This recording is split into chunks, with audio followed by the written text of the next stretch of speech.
Hukum tentu merupakan sesuatu yang lagi asing dari telinga kita. Namun masih banyak pertanyaan yang muncul tentang hukum. Apakah mungkin bagi suatu masyarakat untuk hidup tanpa adanya hukum? Apakah masyarakat akan menjadi lebih tertib tanpa adanya hukum? Mungkin kalian bertanya-tanya dan ingin tahu akan jawabannya. Mari kita bahas secara rinci dan temukan jawabannya. Masyarakat merupakan sekumpulan individu-individu yang hidup bersama-sama dan saling berinteraksi antara satu sama lain.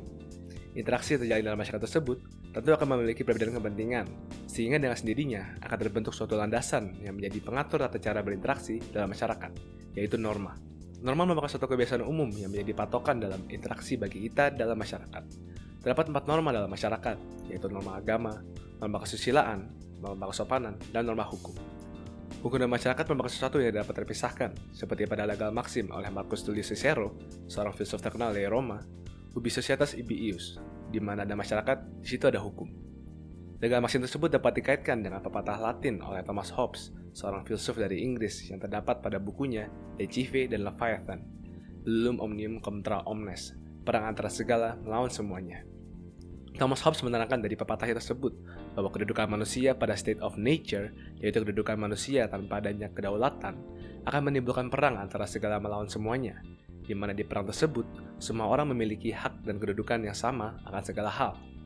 Pepatah tersebut digunakan Hobbes sebagai eksperimen pemikiran yang meletakkan manusia pada kondisi prasosial dan menteorikan apa yang akan terjadi pada kondisi tersebut. Menurut Hobbes, manusia pada dasarnya menginginkan apa yang menurutnya baik.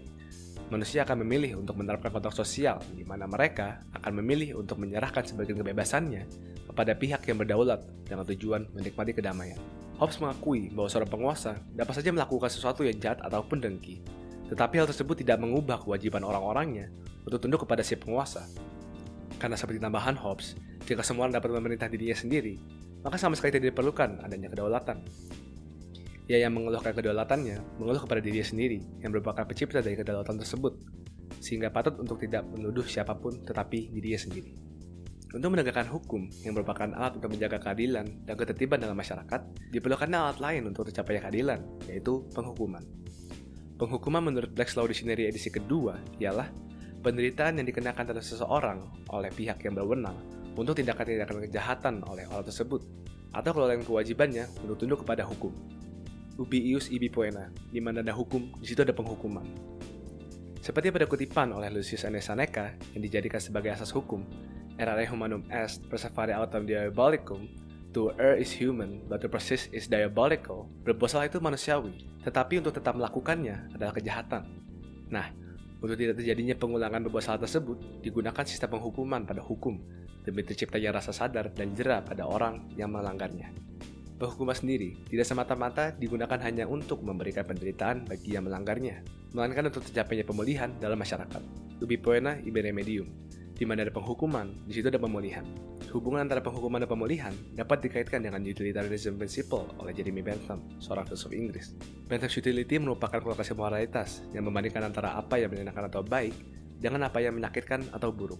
Dengan Bentham's utility, suatu penghukuman yang memberikan rasa tidak nyaman bagi seseorang dapat diadili jika kepuasan yang dihasilkan secara menyeluruh melebihi penderitaan yang diberikan kepada orang yang dihukum. Terdapat kutipan Bentham, "The greatest happiness of the greatest number is the foundation of morals and legislation." Kebahagiaan terbesar atau jumlah terbesar merupakan fondasi dari moralitas dan hukum. Presiden Bentham membantu kita untuk mencari keadilan dalam hukum seseorang yang dilakukan demi kebaikan masyarakat secara menyeluruh dengan harapan terciptanya pemulihan dalam masyarakat tersebut. Sekian penjelasan saya, terima kasih.